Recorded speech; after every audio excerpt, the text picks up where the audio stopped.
Wush, gak layak dibangun? Coba lihat dari perspektif yang tepat. Banyak yang nyinyir. Ngapain bangun kereta cepat?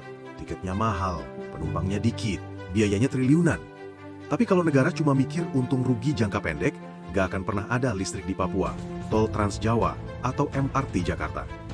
Jadi pertanyaannya bukan layak atau enggak, tapi dari perspektif mana kamu menilai kelayakan kereta cepat Jakarta-Bandung? Wush. Selain dari perspektif finansial, tata kelola, dan transformasi hijau, ada 5 perspektif lain yang akan kita bahas. 1. Perspektif ekonomi makro, efek domino yang sering terlewat. Dampak ekonomi yang jauh lebih besar mulai muncul.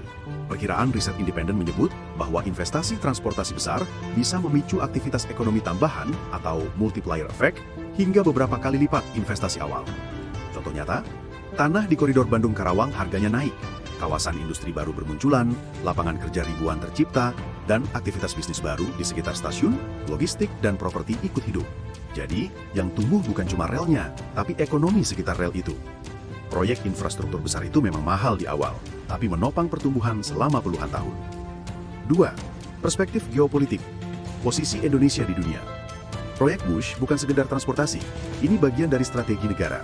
Indonesia bergabung ke dalam kerangka global seperti Belt and Road Initiative, tapi dengan skema yang menjaga kedaulatan. Konsorsium KCIC 60% milik Indonesia, 40% milik Cina. Artinya kita bukan dipaksa, tapi bermitra. Buat Cina, ini proyek prestis. Buat Indonesia, ini panggung untuk menunjukkan bahwa kita bisa negosiasi setara dengan kekuatan global. Dan hasilnya, Indonesia jadi negara pertama di ASEAN yang punya kereta cepat beroperasi penuh. 3. Perspektif sosial. Mobilitas, akses, dan waktu. Dulu perjalanan Jakarta ke Bandung bisa memakan lebih dari 3 jam lewat tol Cipularang. Dengan WUSH, targetnya 40 menit. Itu bukan cuma efisiensi transportasi, itu memberi kembali waktu untuk kehidupan. Yang dulunya habis di kemacetan, sekarang bisa dipakai kerja, kuliah, atau bersama keluarga. Mobilitas jadi lebih bebas, yang artinya akses ke peluang juga meningkat. Dan efek sosialnya nyata.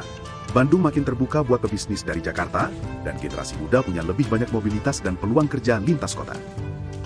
4. Perspektif tata ruang dan urbanisasi. Kota baru lahir lewat rel. Stasiun-stasiun baru seperti Tegaluar, Padalarang, Karawang bukan sekedar tempat naik turun kereta. Mereka adalah pusat Transit Oriented Development atau TOD. Kalau desain dan pengembangan kota barunya berhasil, itu berarti kita tidak hanya membangun kereta cepat, tapi membentuk kota masa depan. Konsep ini sudah dipakai di Cina, Jepang, dan Korea, dan sekarang kita punya satu di koridor Jawa Barat. 5. Perspektif strategi nasional, arah bangsa ke depan. Dan akhirnya, proyek ini bukan titik akhir, tapi titik awal. WUSH membuka jalan untuk koridor Jakarta-Surabaya, koneksi ke IKN, integrasi logistik Jawa-Kalimantan. Kalau semua terhubung, efisiensi nasional naik. Bukan hanya orang dan barang, tapi ide dan kesempatan. Ini bukan sekedar kereta cepat, tapi grand strategi kedaulatan ekonomi Indonesia. Apakah WUSH layak dibangun? Kalau cuma dilihat dari neraca keuangan jangka pendek, mungkin kelihatannya tidak. Tapi kalau dilihat dari ekonomi makro, geopolitik, sosial, kota baru, dan masa depan bangsa, ini investasi arah sejarah.